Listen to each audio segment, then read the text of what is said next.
E tem o Exército também, que protege nossa nação e que está aí protegendo vocês também, né? Verdade. Que Deus te abençoe. Amém. É uma alegria ter vocês aí com a gente. Amém. Está morando aonde?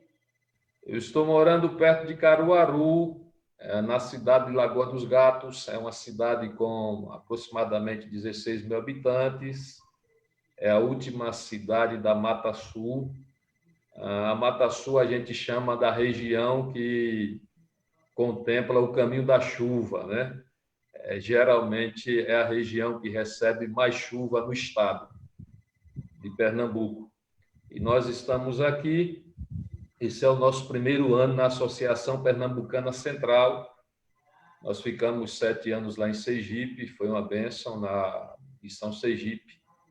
E Deus nos agraciou aí com a bênção de estarmos agora pastoreando a sua igreja aqui no estado de Pernambuco. Eu sou pernambucano de Vitória de Santo Antão, então eu estou realizado, todos os meus sonhos já foram realizados e agora eu só quero ver Jesus voltar.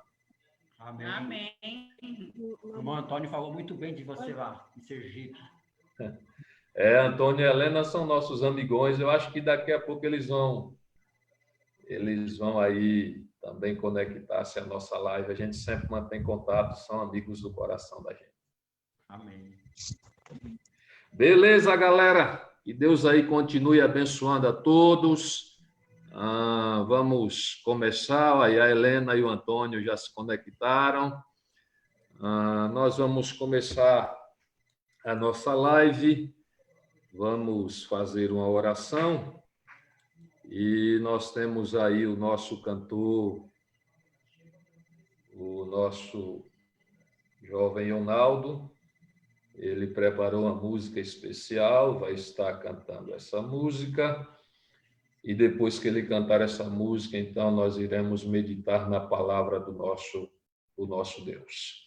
O título do nosso sermão dessa manhã, você já, quem sabe, teve acesso.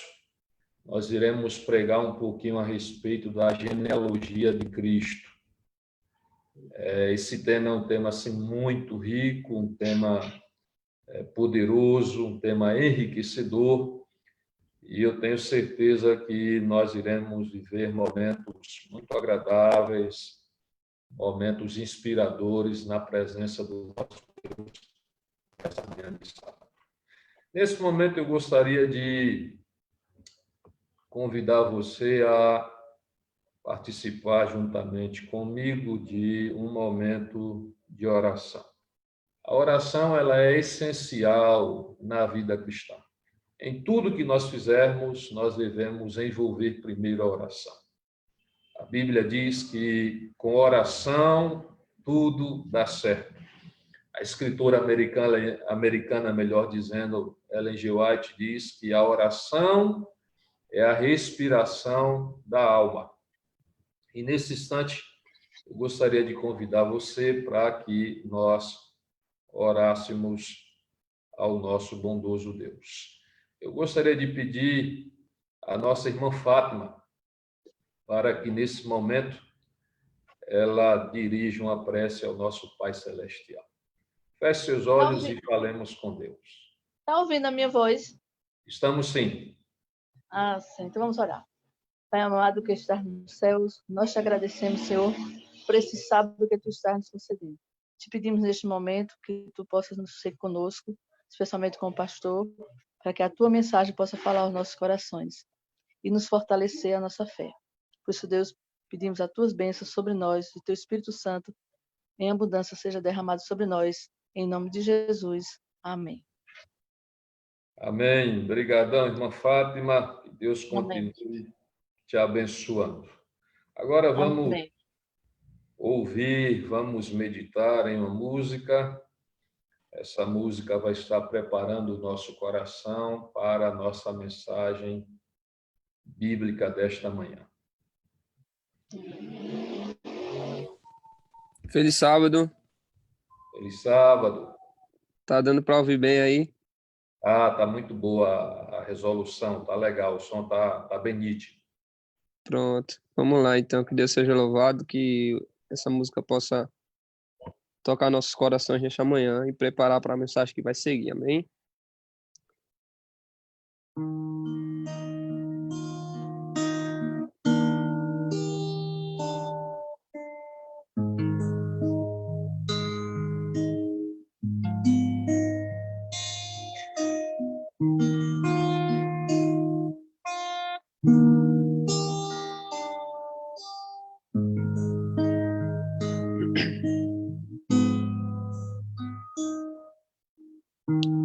Eu não vi o mar se abrir, eu não vi o coxo andar, também não vi gigante cair, mas escolhi confiar. Eu não vi Jesus ressuscitar, também não vi o pão multiplicar, mas pela fé que o justo viverá. Muitos duvidam e zombam de mim, teu Deus não existe, não vai te ouvir, mas isso não vai me abalar. Pois a fé não consiste no que posso ver, mas crer que o impossível vai acontecer. Me ajude a crer. E se o mar não abrir e o faraó me alcançar, eu não vou desistir, não vou duvidar. E se o gigante não cair, se a fornalha me queimar, mesmo que eu morra aqui, sei que amanhã vou acordar.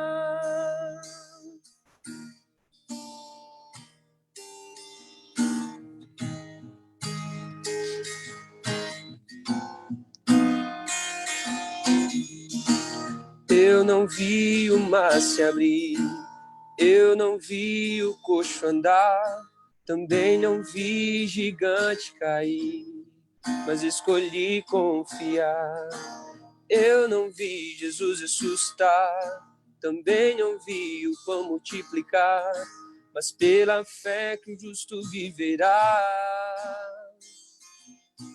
Muitos duvidam e zombam de mim, teu Deus não existe, não vai te ouvir, mas isso não vai me abalar.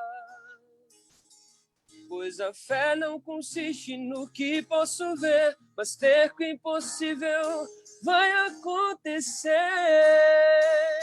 Bem-aventurado quem crê sem ver.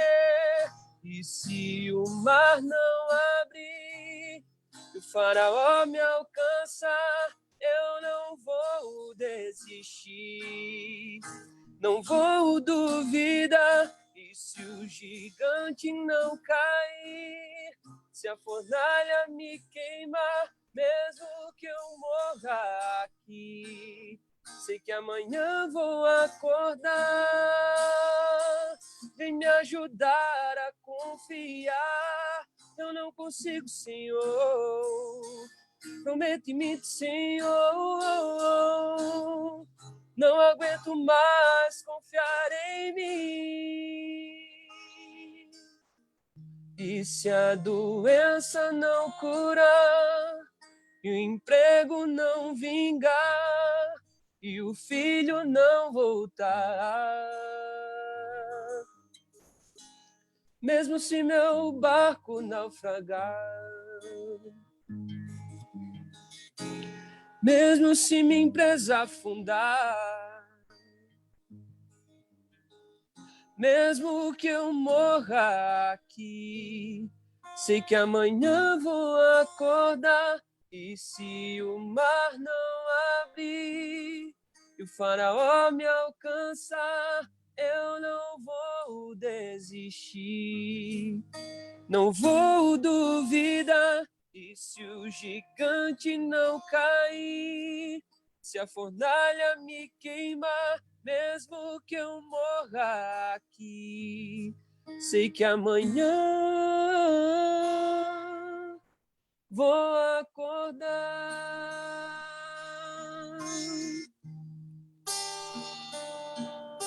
Oh, oh, oh.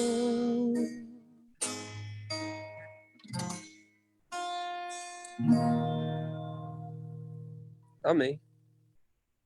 Amém. Música inspiradora, música que nos anima, que nos aproxima mais do céu. Obrigadão, Leonardo, pela música. Que Deus continue aí te abençoando, que você continue usando esse dom para a honra e glória do nosso Pai Celestial.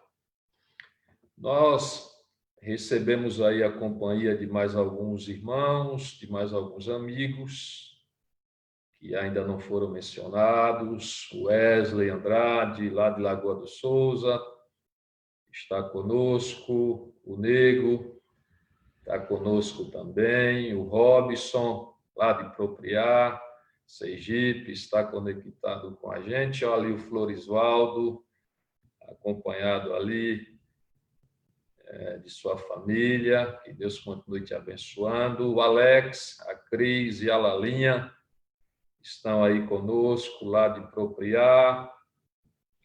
Nós temos também a Núbia, aqui do distrito de Lagoa dos Gatos. Nós temos a Luzia, nós temos a Nayara, nossa grávida do ano. Em nome de Jesus, esse mês, essa criancinha há de nascer saudável. Nós temos também a Nalva, o João Arthur, e nós temos o Jailson.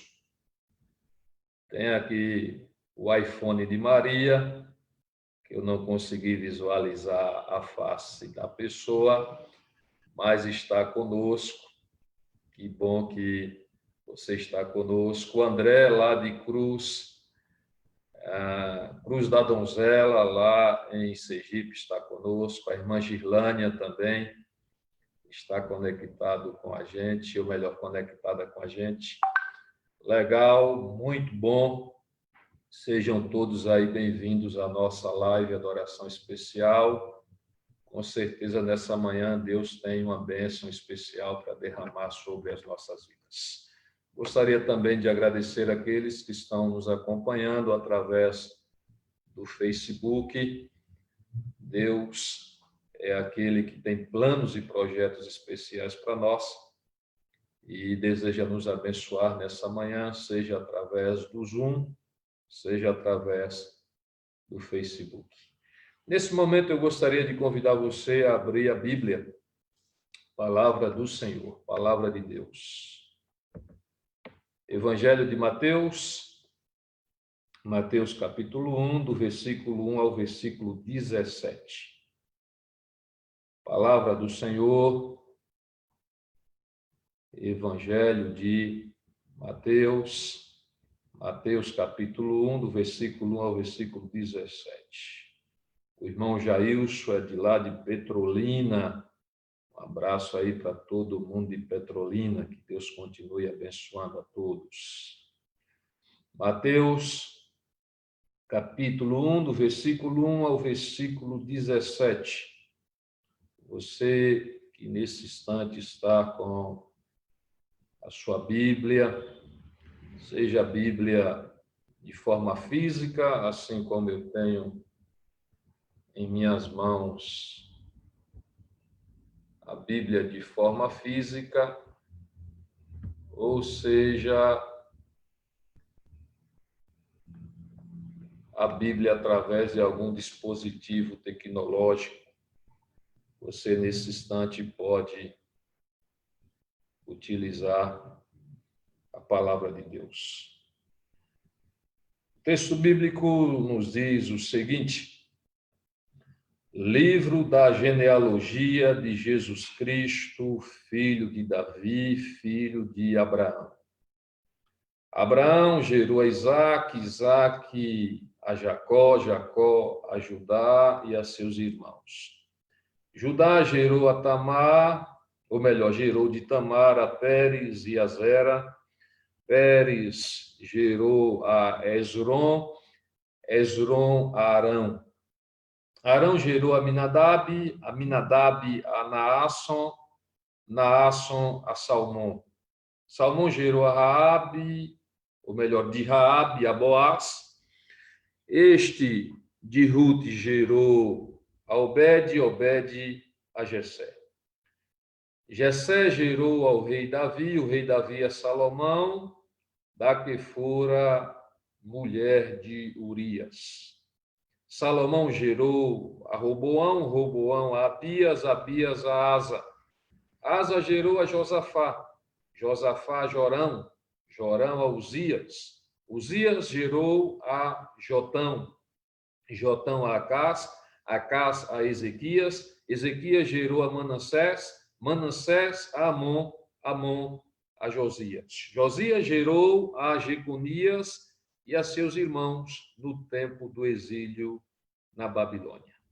Depois do exílio na Babilônia, Jeconias gerou a Salatiel e Salatiel a Zorobabel.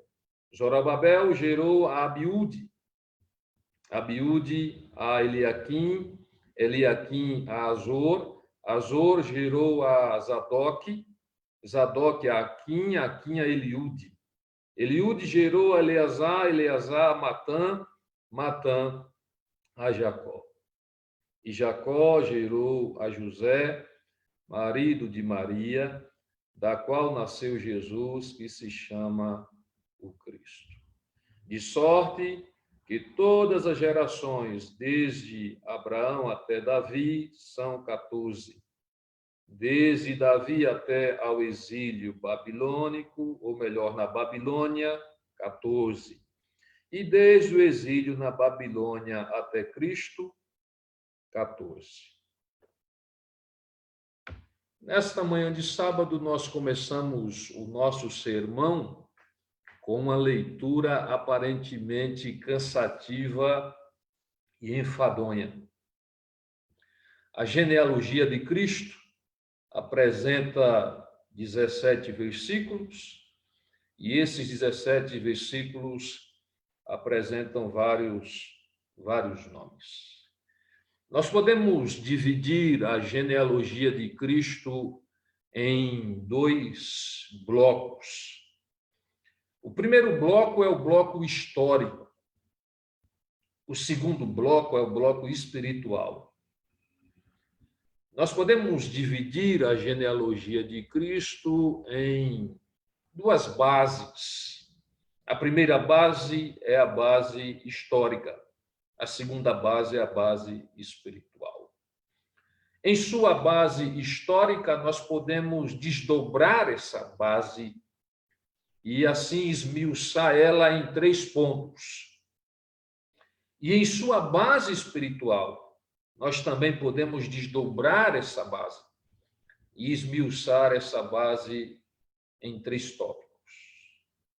Quando nós pegamos a genealogia de Cristo e assim estudamos os seus períodos históricos, fica evidente que a genealogia de Cristo, produzida pelo evangelista Mateus, ela nos apresenta 3 momentos históricos do povo de Deus. O primeiro momento histórico começa de Abraão até Davi. Abraão é apresentado no texto bíblico como sendo o pai da fé.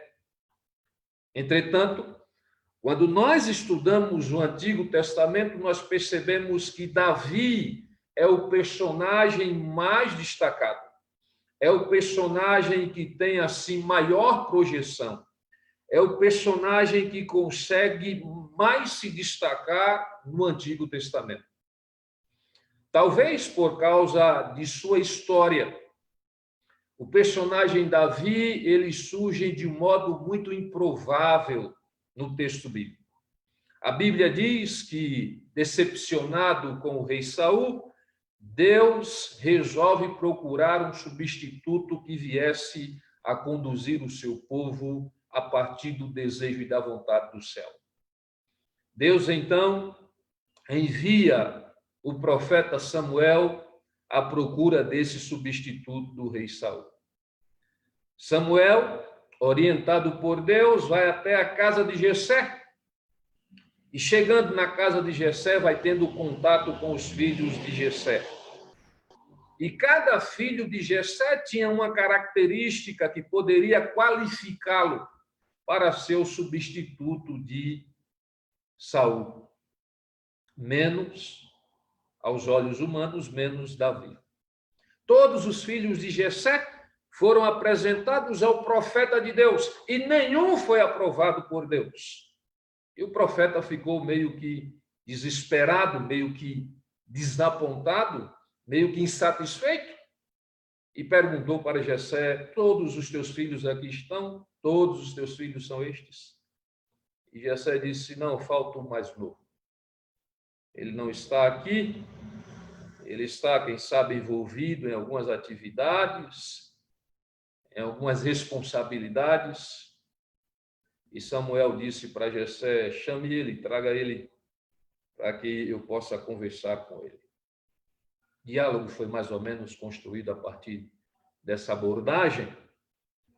Davi é levado à presença de Samuel, e quando chega ali diante de Samuel, está aparentemente um indivíduo desprezível, de baixa estatura, franzino, talvez tímido e retraído por sua ampla convivência com a vida campestre.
Pastor, seu microfone está mudo, ninguém está lhe ouvindo. Isso, desculpem. Obrigado. Agora estão me ouvindo? Sim. Todo mundo me escuta? Isso, houve um probleminha técnico, mas agora já voltamos ao normal. Então, vamos retomar. Tecnologia, às vezes, tem os seus desafios. Eu dizia que Davi foi escolhido por Deus para substituir Saul. Ele é escolhido por Deus a partir de uma perspectiva divina que contraria todos os padrões humanos. Um indivíduo aparentemente simples, um indivíduo de uma estrutura física limitada, um indivíduo, aos olhos humanos, quase que desprezível. Ele aceita o projeto de Deus, é ungido pelo profeta Samuel, e assim vai ganhando o seu espaço. Se coloca à disposição para lutar contra o gigante Golias, consegue vencer o gigante Golias de um modo arrasador, ganha ainda mais visibilidade, ao colocar-se como um indivíduo corajoso, como um indivíduo ousado, mas, acima de tudo, como um indivíduo temente a Deus. E, desta maneira, vai acumulando vitórias. Desta maneira, vai subjugando os inimigos de Deus e se torna o rei mais vitorioso, o rei mais bem-sucedido, o rei que eleva o patamar do povo de Deus a uma das nações mais importantes da terra dos seus dias. O primeiro período histórico da existência de Israel, ele termina com Davi. Davi é o grande rei da história de Israel. Davi é o grande personagem do Antigo Testamento. Davi é o homem segundo o coração de Deus. Mas sabe o que acontece? Vem o segundo período histórico da existência do povo de Deus no Antigo Testamento. E o segundo período histórico, ele vai ali do término do reinado de Davi até ao exílio babilônico. Esse segundo período histórico da existência do povo de Israel nesse mundo é um período muito triste, é um período de vergonha, é um período de vexame. O povo de Israel havia se afastado dos caminhos de Deus. O povo de Israel havia se tornado infiel a Deus.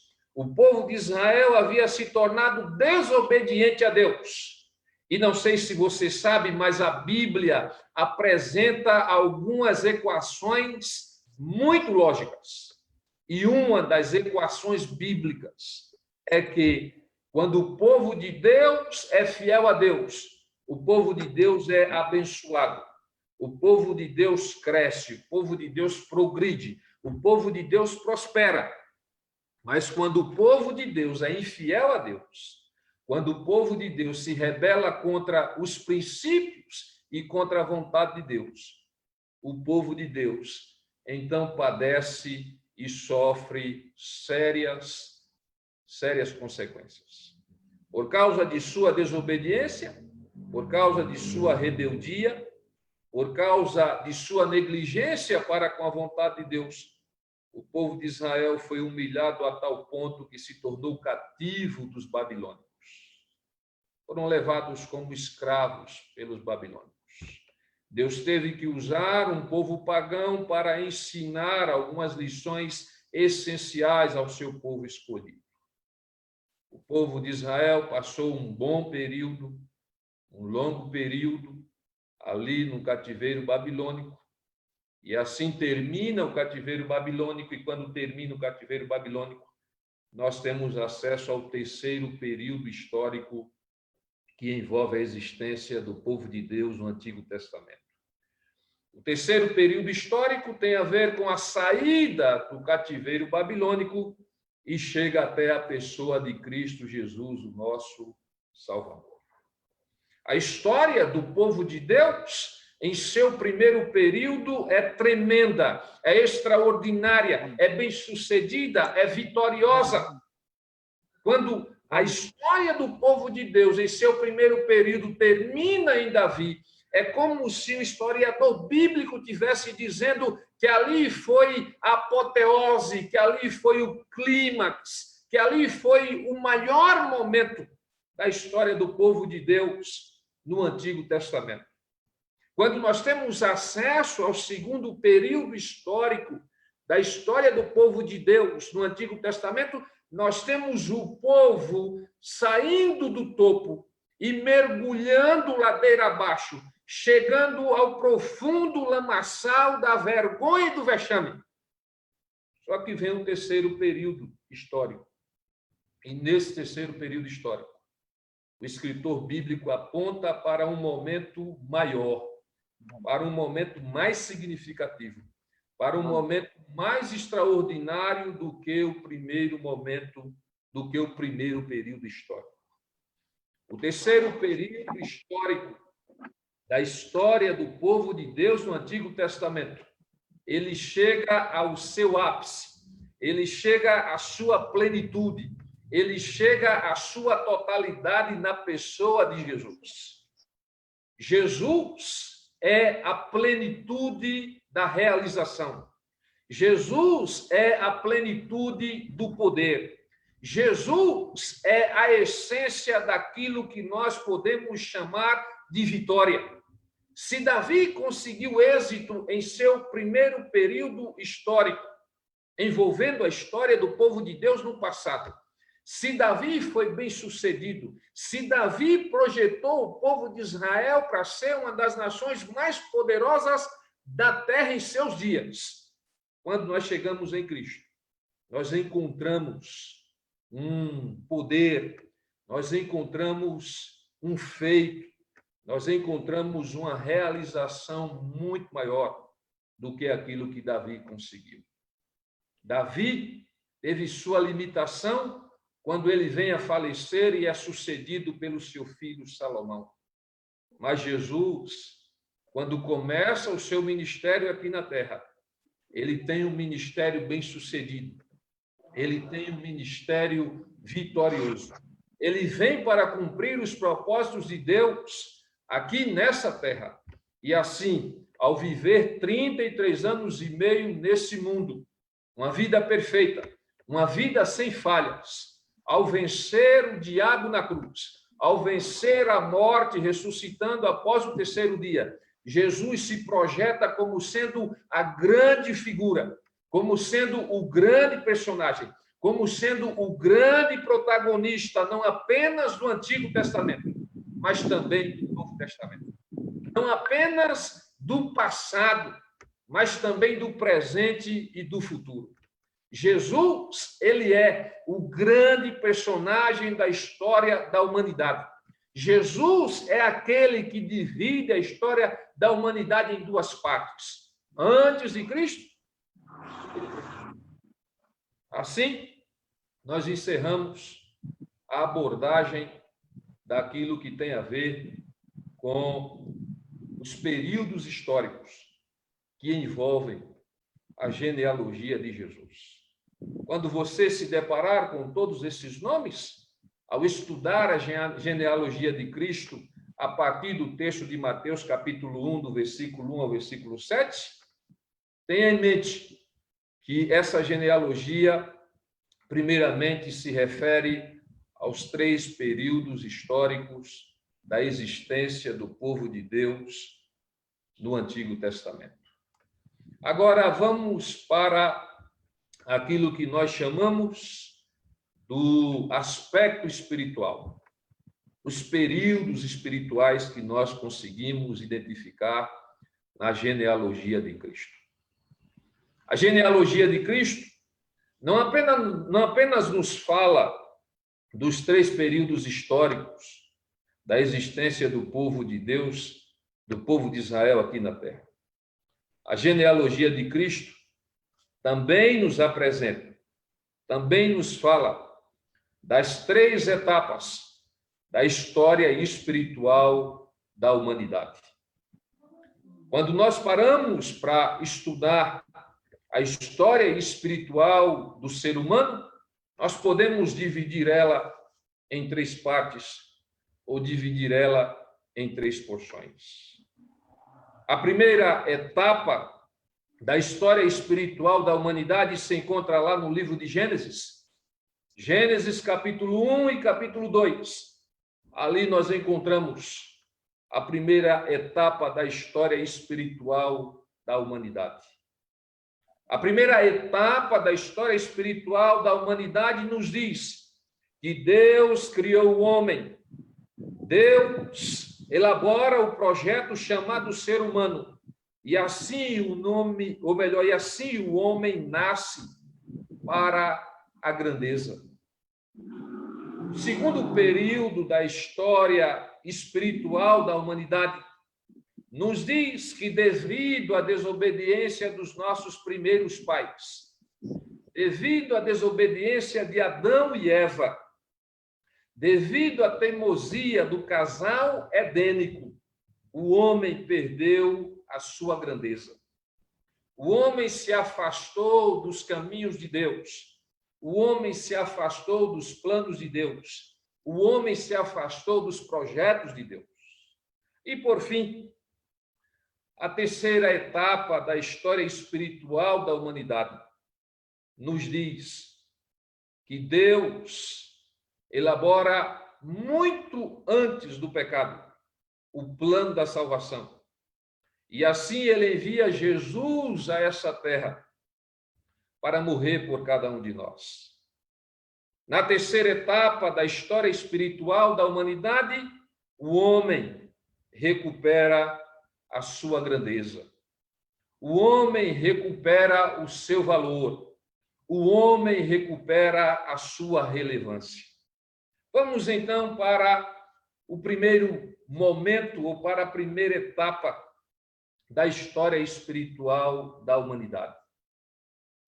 Quando você tiver tempo, você pode abrir a Bíblia no texto de Gênesis, capítulo 1 e capítulo 2.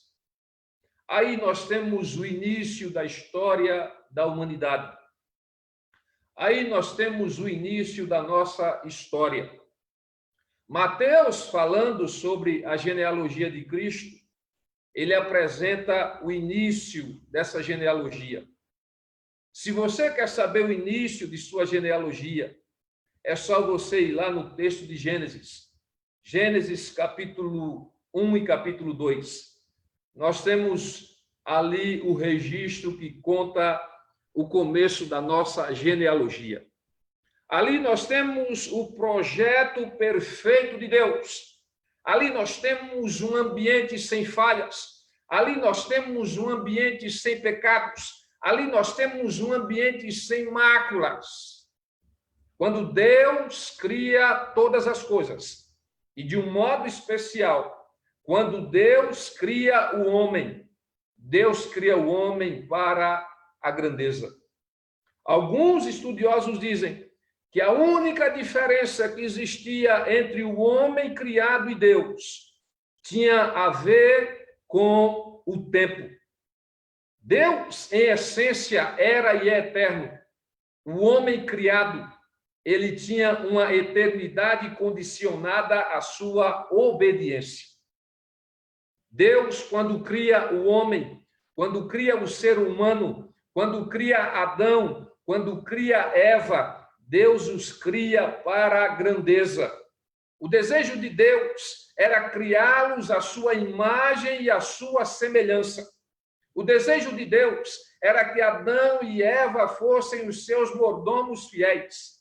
O desejo de Deus era que Adão e Eva fossem seus sócios e assim seguissem os seus projetos, a sua vontade e o seu querer.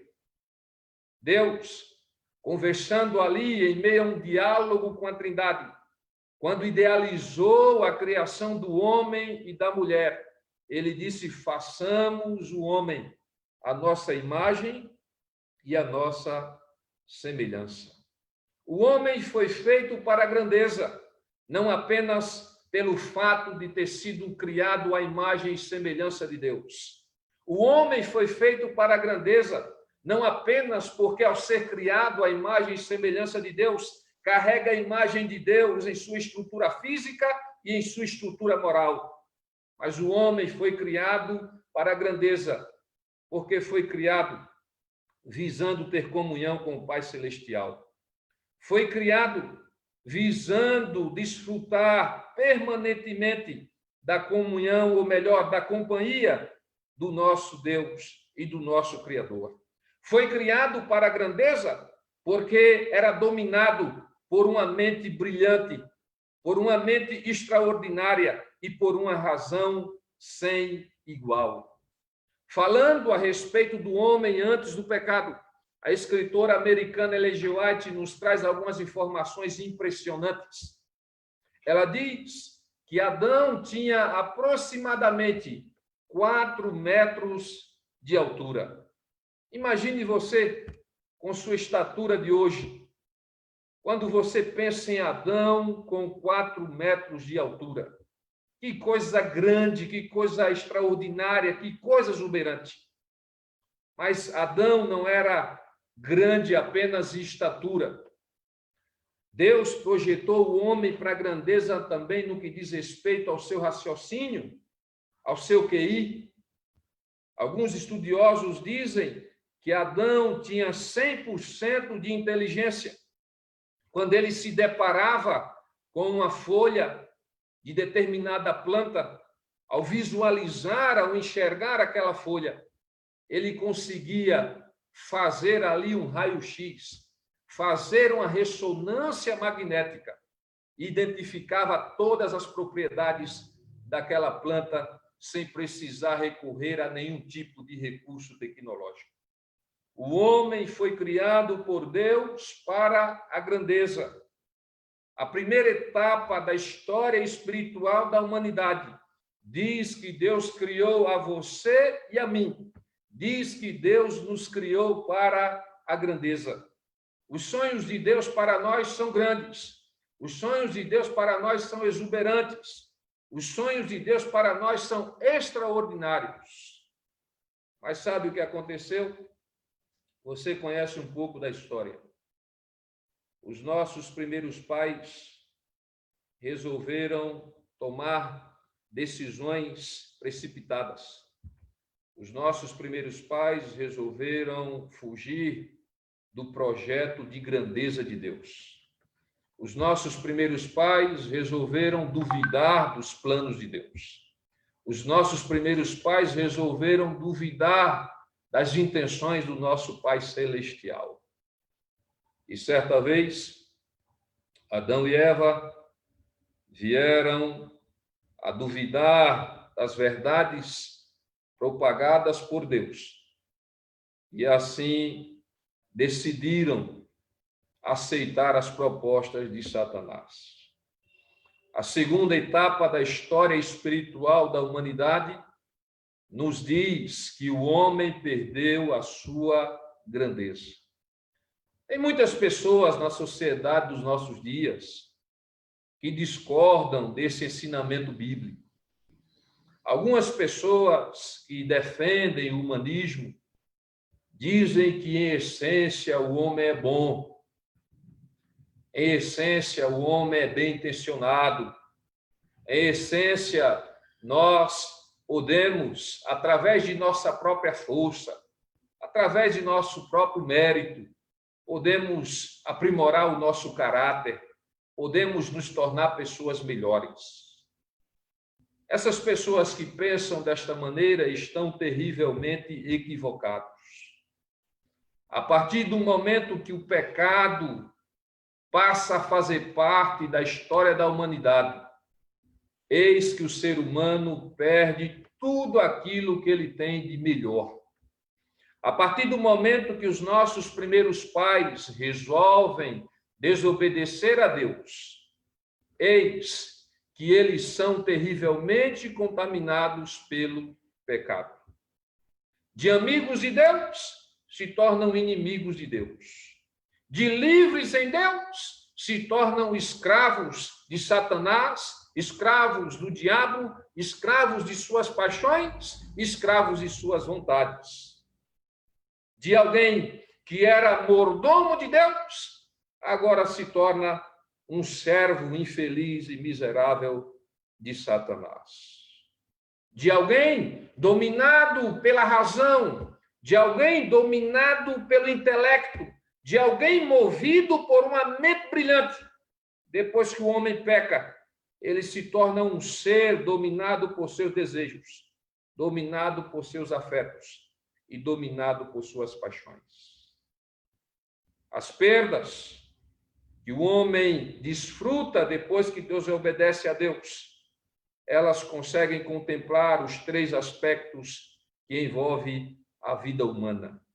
Não sei se você tem conhecimento ou se concorda, mas a vida humana, ela se divide em seu aspecto espiritual, em seu aspecto moral e em seu aspecto físico. Você que é um ser humano, eu que sou um ser humano, nós que somos seres humanos, nós somos compostos desses três ingredientes. Nós somos compostos desse aspecto espiritual, nós somos compostos desse aspecto moral, mas nós somos compostos também desse aspecto físico. Perdemos a grandeza espiritual. Nos tornamos inimigos de Deus. Nos tornamos alienados de Deus. Nos tornamos oponentes de Deus. Você que é um pecador, semelhantemente à minha pessoa que te fala nesta manhã, seja via Zoom ou seja via Facebook, deve saber daquilo que estou falando. Temos aversão a tudo aquilo que envolve as coisas de Deus. Temos aversão à leitura da Bíblia. Se deixarmos por nossa própria natureza, não leremos a Bíblia. Temos aversão às coisas boas, às coisas agradáveis, às coisas edificantes. Mas, em contrapartida, tudo aquilo que é mal, tudo aquilo que é ruim, tudo aquilo que é leviano, de algum modo atrai a nossa mente e atrai o nosso coração. Perdemos não apenas a grandeza espiritual, perdemos também nossa grandeza moral. Por natureza, depois que os nossos primeiros pais vieram a pecar, nós nos tornamos amigos do pecado. Por natureza, depois que os nossos pais vieram a pecar, nós nos tornamos escravos das paixões carnais. Por natureza, depois que os nossos pais vieram a pecar, nós nos tornamos oportunistas. Sem Deus, sem o senhorio de Cristo, sem o domínio de Cristo sobre nossas vidas, nós estaremos moralmente perdidos. Nós temos, por causa do pecado, um caráter devasso. Nós temos, por causa do pecado, um caráter desequilibrado. Nós temos, por causa do pecado, um caráter corrompido. Não é por acaso que volta e meia volta nós nos deparamos com situações que envolvem adultério, que envolvem pedofilia, que envolvem corrupção e tantas outras coisas. Assim como o porco deseja lama, assim somos nós, depois que os nossos primeiros pais vieram a pecar.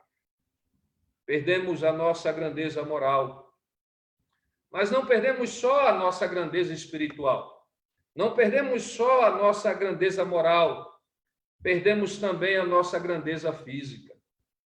Outro dia eu conversava com o meu sogro, o seu José, ele tem 72 anos de idade, e ele dizia para mim que já se sente muito cansado, e dizia que, diferentemente daquilo que alguns sugerem, a velhice não é a fase da melhor idade, mas é a fase talvez mais difícil de nossa existência. Perdemos a nossa grandeza física de indivíduos descendentes de um Adão que media quase 4 metros. Hoje a nossa média de estatura é em torno de 1,80 m. E nem todos têm 1,80 m.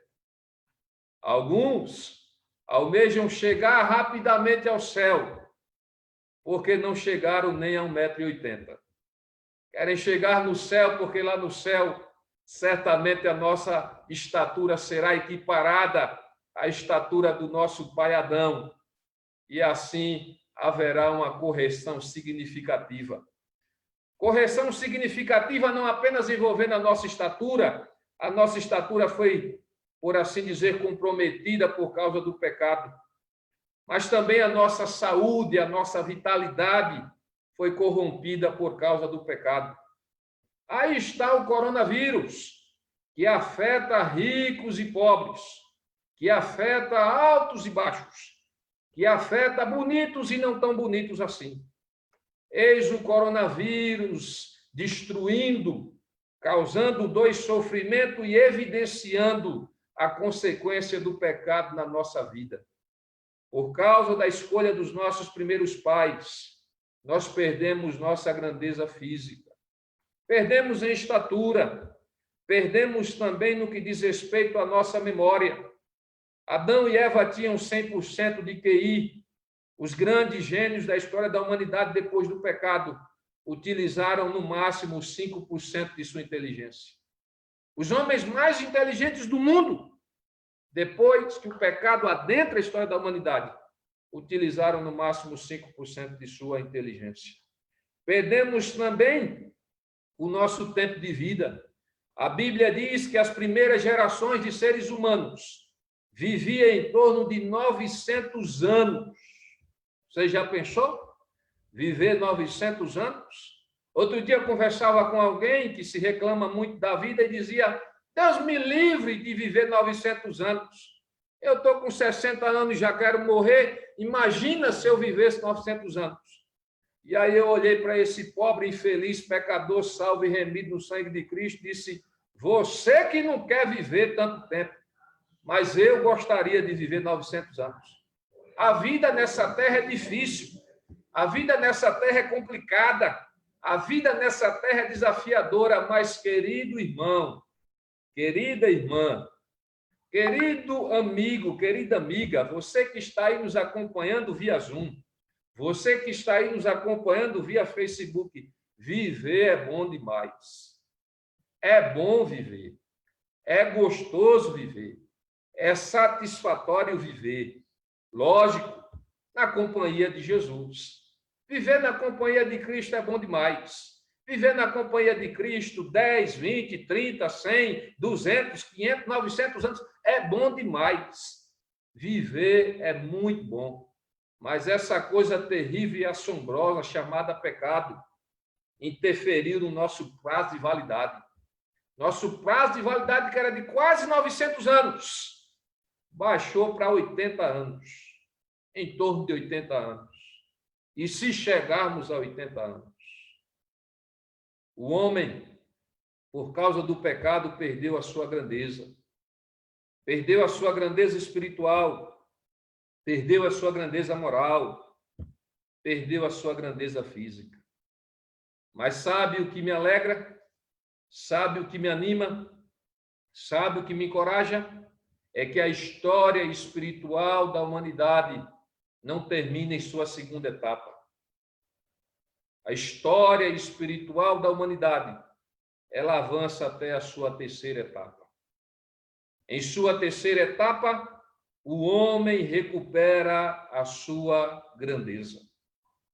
O que eu gosto demais na Bíblia, o que me encoraja bastante em meu relacionamento com Deus, é que a Bíblia diz, é que Deus diz que o final da história da humanidade, escrito pelo Todo-Poderoso, será sempre feliz.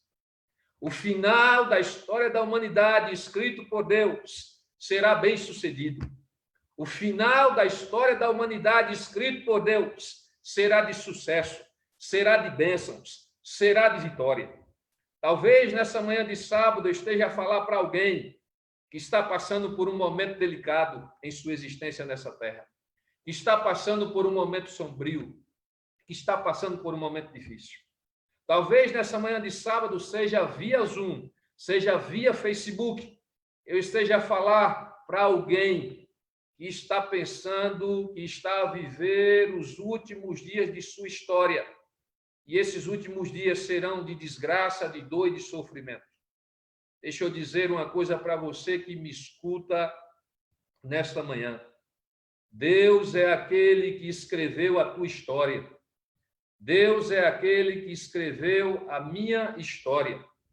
Deus é aquele que escreveu a nossa história. E na história que Deus escreveu, o final dessa história será um final feliz. Na história que Deus escreveu, o final dessa história será bem-sucedido. Na história que Deus escreveu, o final dessa história será um final feliz. Portanto, não se desespere. Portanto, não perca as suas esperanças. Continue confiando em Deus. Continue depositando a sua fé aos pés de Cristo Jesus. Porque muito em breve você vai desfrutar do resgate da grandeza que Jesus deseja conceder a cada um de nós.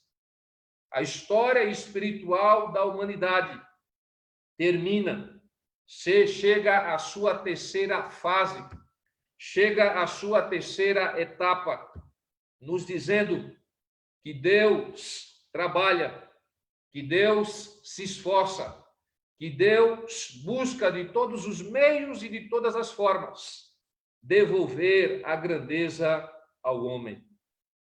Na terceira etapa da história espiritual da humanidade, o homem recupera a sua grandeza. E você pode dizer, como, pastor? De um modo semelhante como foi a história do povo de Israel no passado? Davi se apresenta como sendo o grande expoente do povo de Israel em seu primeiro período histórico? Mas eis que o povo resolve se afastar dos caminhos de Deus, é levado ao cativeiro, está no lamaçal da miséria e do pecado, está sendo aprisionado de forma humilhante pelos babilônicos, até que surge no cenário o terceiro período histórico do povo de Israel, e Jesus se projeta como sendo o cumprimento das profecias bíblicas. E Jesus se projeta como sendo, assim, o grande protagonista da história. E Jesus se projeta como sendo aquele que muda a história da humanidade e a história de cada um de nós. Queridos amigos e irmãos, a Bíblia diz, o texto sagrado nos fala que nós, seres humanos, através de Cristo Jesus, através desse Jesus que é o nosso Senhor, através desse Jesus que é o nosso Salvador, nós temos de volta a grandeza que Deus sempre sonhou para nós. Através de Cristo, o homem recupera a sua grandeza. Quando Jesus se dispõe a vir a essa terra e a morrer por nós na cruz do Calvário, nós temos ali na pessoa de Cristo a certeza de que o homem se voltará para os braços do seu Pai celestial. Temos em Cristo um contraponto muito acentuado. Me chama muita atenção a missão de Jesus em relação aos nossos primeiros pais, em relação principalmente a Adão. Quando estudamos a história bíblica, percebemos que Adão tinha tudo para ser bem-sucedido. E você pode dizer, como assim, pastor? É simples. Adão foi criado em um ambiente perfeito? Adão tinha 100% de QI à sua disposição? Adão era um indivíduo pleno? Adão era um indivíduo que foi criado por Deus, sem nenhuma falha, sem nenhum defeito, sem nenhuma mácula? E a Bíblia diz que mesmo tendo tudo favorável à sua disposição, Adão veio a pecar. Mas o texto bíblico nos diz que, depois de muitos anos, quase 4.000 anos depois, o segundo Adão veio a essa terra. Jesus foi o segundo Adão. E a missão de Cristo foi muito mais difícil do que a missão que Adão e Eva tiveram no Jardim do Éden de serem obedientes a Deus. Jesus teve que sair de um ambiente perfeito e vir para um ambiente imperfeito. Jesus teve que deixar o seu trono de glória, o Rei dos Reis e o Senhor dos Senhores, e assim se dispôs a ser um servo, a viver entre os homens. Jesus, sendo onisciente, onipotente e onipresente, resolveu abrir mão dos seus poderes sobrenaturais, definiu, assim, diante das bases do plano da salvação, que não usaria os seus poderes sobrenaturais para favorecê-lo, melhor dizendo, em sua missão. E desta maneira, Jesus encarna na figura de uma criança frágil, vulnerável. Vem para um mundo que desde o seu nascimento não o deseja. Às vezes ficamos a lamentar porque não podemos comprar um berço melhor para os nossos filhos. Mas deixa eu dizer uma coisa para você. Jesus veio para o mundo, melhor dizendo, que não o queria. E esse recado se deu logo em seu nascimento. Jesus não teve um berço que pudesse acomodá-lo. Jesus não teve um colchão que pudesse acomodá-lo. O texto bíblico diz que o primeiro lugar onde Jesus pôde repousar a sua cabeça foi em uma manjedoura, foi em um coxo, foi em um lugar onde os animais eram alimentados, comiam as suas rações. Desde o seu nascimento, Jesus foi rejeitado pelos homens. Ao viver aqui na terra, foi rejeitado pelos líderes religiosos dos seus dias. Ao viver aqui na terra, foi rejeitado por aqueles que eram tidos como os conhecidos, como os famosos.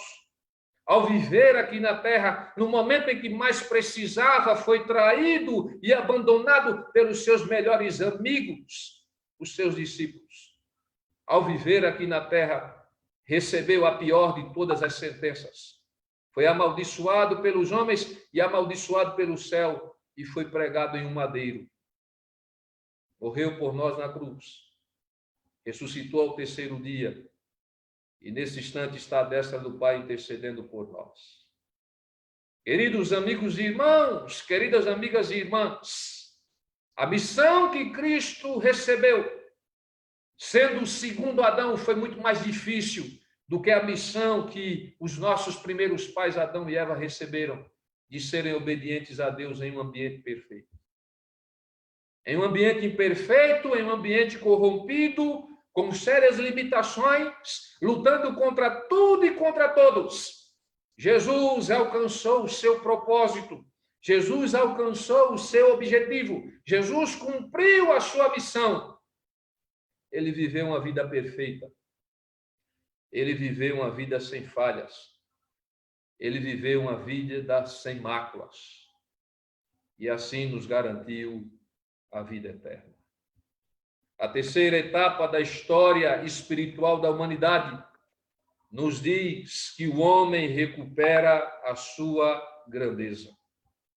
Como o pastor Jeremias, o homem recuperou a sua grandeza através do seu substituto, através daquele que resolveu dar a vida por ele, através daquele que viveu 33 anos e meio nessa terra de um modo perfeito, através daquele que nunca conheceu o pecado, através daquele que nunca falhou, através daquele que nunca desobedeceu, através daquele que nunca se rebelou contra os princípios celestiais.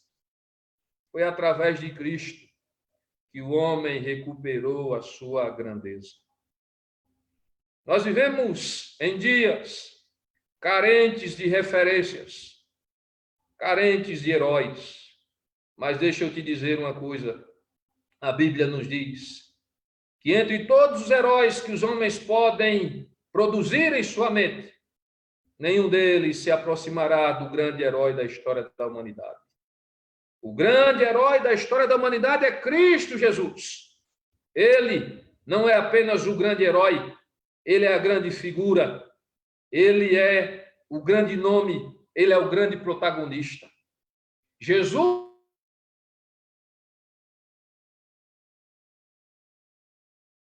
os nossos primeiros pais haviam feito uma sociedade com Satanás. Quando os nossos primeiros pais haviam vendido sua alma para o diabo, quando nós estávamos alienados de Deus, quando nós estávamos distantes de Deus, quando nós já não podíamos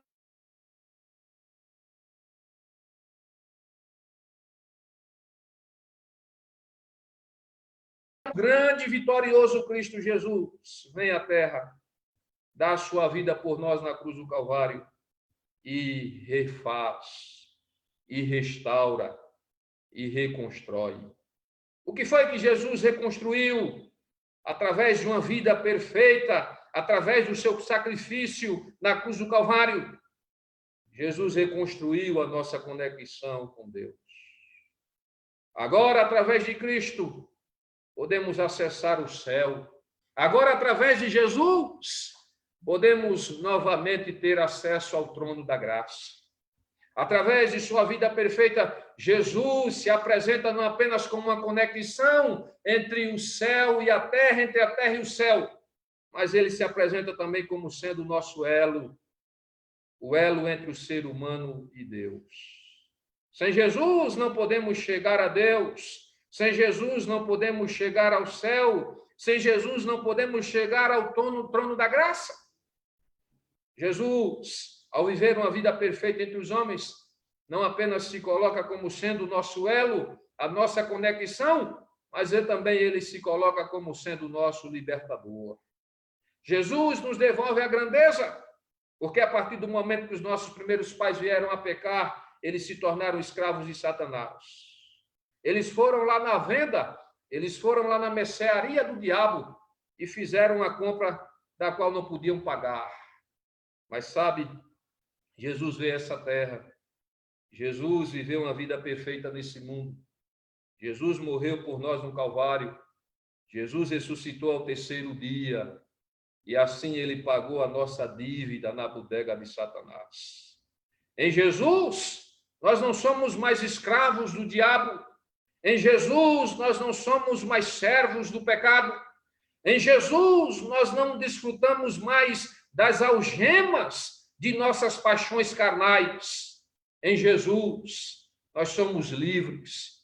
Em Jesus, nós somos libertos. Em Jesus, nós alcançamos a nossa verdadeira e a nossa única grandeza.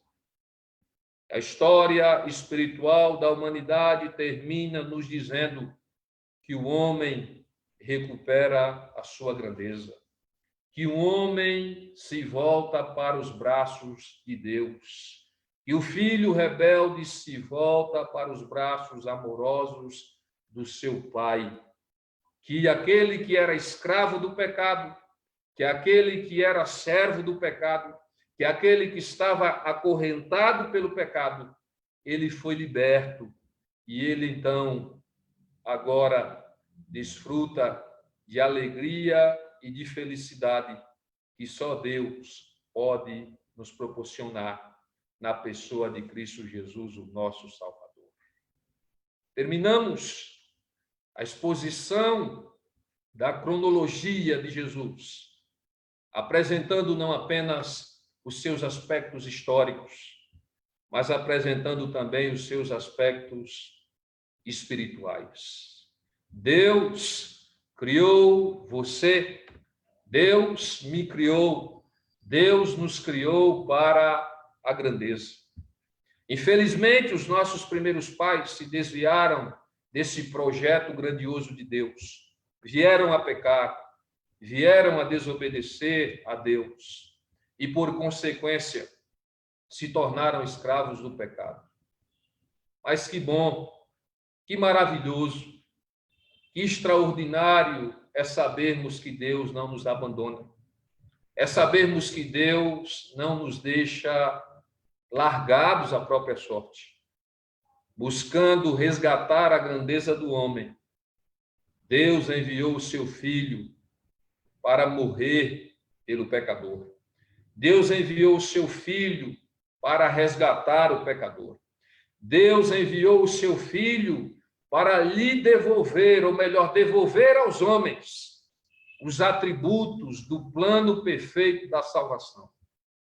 E assim, a história espiritual da humanidade termina de um modo grandioso, de um modo exuberante, de um modo apoteótico.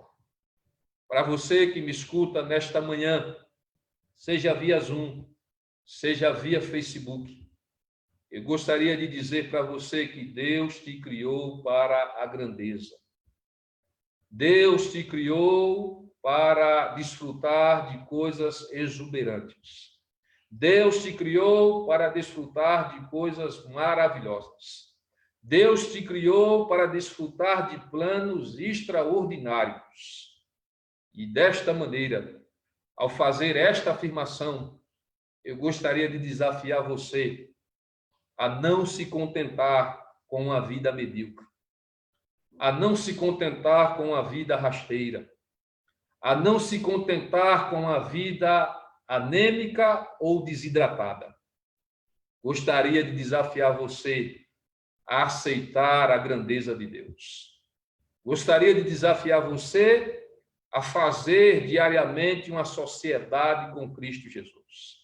Gostaria de desafiar você para que você se torne novamente mordomo de Cristo, sócio de Cristo, amigo de Cristo, parente do céu. E você pode se perguntar, pastor Jeremias, como isso é possível? É simples. É só nós diariamente aceitarmos a Cristo Jesus como nosso Salvador pessoal. É só diariamente nós sermos lavados no sangue de Jesus. É só diariamente nós esvaziarmos as nossas mãos e aceitarmos a graça de Cristo. Se assim o fizermos, nós iremos desfrutar da grandeza que Deus está projetando, está planejando para cada um de nós. Deus tem para nós grandeza não apenas física, mas, acima de tudo, grandeza espiritual. Muito em breve, Jesus voltará a essa terra para buscar os seus. E aí nós voltaremos para o Jardim do Éden. Nós iremos voltar, iremos desfrutar de um ambiente perfeito. E assim estaremos na companhia de Deus para todo o sempre. Pergunto para você que me escuta nesta manhã, seja através do Zoom, ou seja através do Facebook. Você também deseja fazer parte da genealogia de Jesus? Você também deseja fazer parte da genealogia dos salvos? Você também deseja fazer parte da genealogia dos remanescentes, dos salvos e remidos no sangue de Jesus? Se você tem esse desejo no coração, eu gostaria de convidar você a levantar a sua mão. Levanta a mão aí, você que está vivo, meu irmão. Glória a Deus, aleluia. E nesse momento gostaria de convidar você a fechar os seus olhos para nós falarmos com o nosso Deus. Querido Deus, grandioso Pai, nós te agradecemos porque a tua palavra nos alcança plenamente. E louvamos porque a nossa fé, ela não é fundamentada em sentimentalismo, em radicalismo ou em emocionalismo. Quando nós, Pai, estudamos a genealogia de Cristo, ali nós temos uma comprovação histórica de que Jesus existiu, de que Jesus veio a essa terra, viveu uma vida perfeita, morreu por nós na cruz do Calvário e nos garantiu a vida eterna. Te louvamos, Pai bondoso, porque os teus planos para nós são grandiosos. O Senhor nos criou, o Senhor criou o homem, o Senhor criou a mulher, o Senhor criou o ser humano para a grandeza. O teu desejo ao nos criar, ao criar Adão e Eva, foi fazer deles parentes do céu, fazer deles mordomos, Deus, fazer deles amigos do céu, fazer deles indivíduos livres, que pudessem desfrutar apenas do bem e daquilo que é bom. Mas, infelizmente, Pai bondoso, os nossos primeiros pais não aceitaram a tua proposta.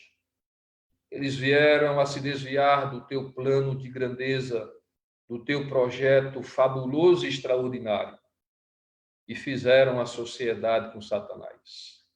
Rebeldes, desobedientes, corruptos, mau caráter, se tornaram indivíduos alienados do teu plano e do teu projeto.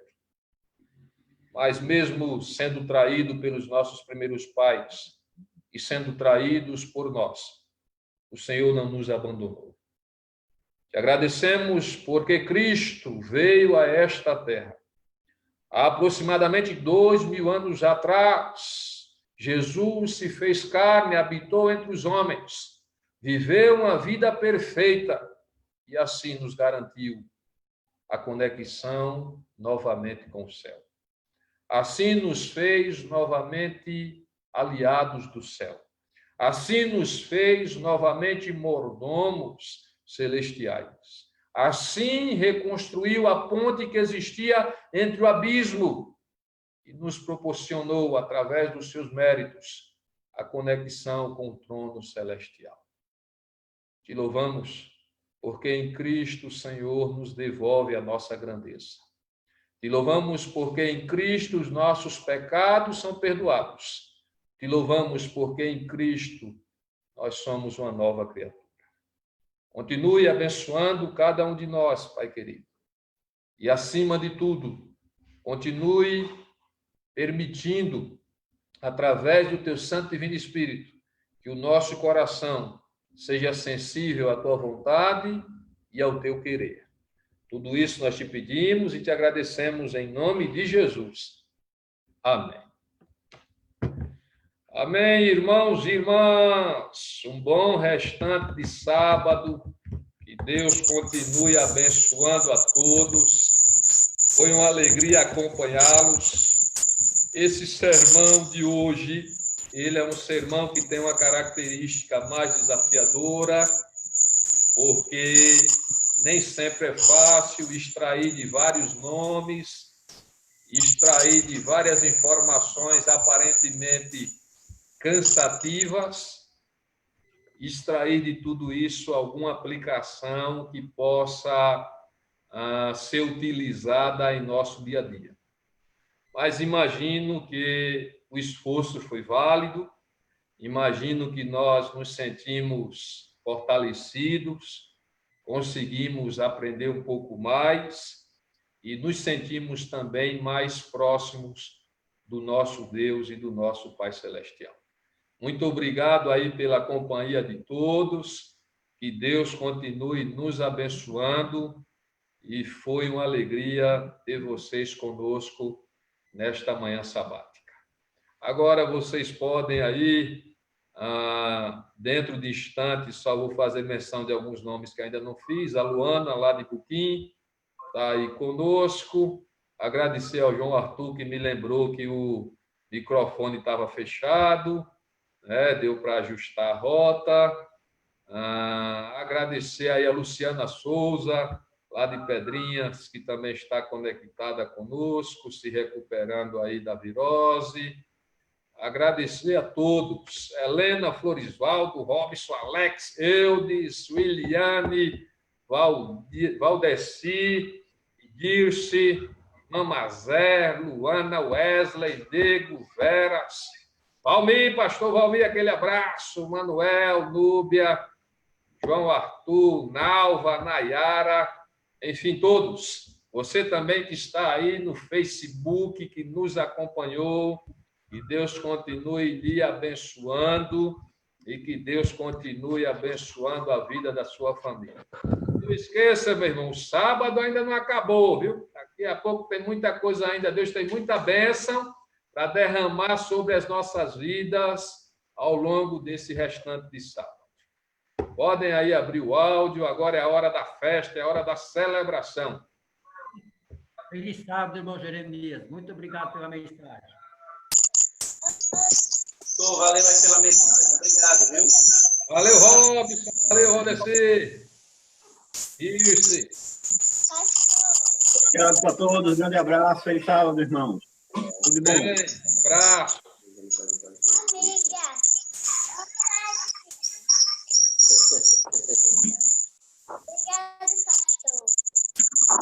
Sábado, Antônio e Helena. Saudades.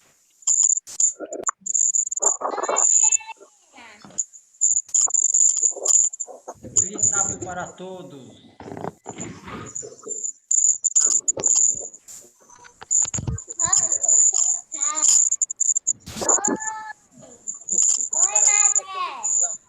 Oi, tô com saudade.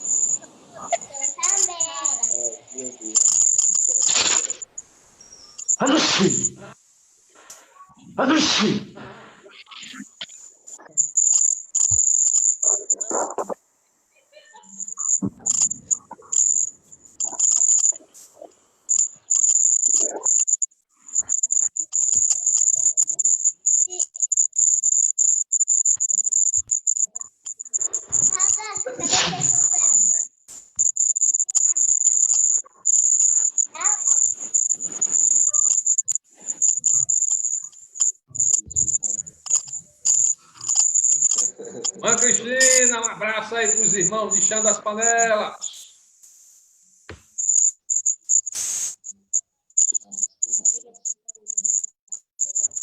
Lourivaldo e Aparecida, Deus continue abençoando aí mais e mais, viu? Dê um abraço no Everton.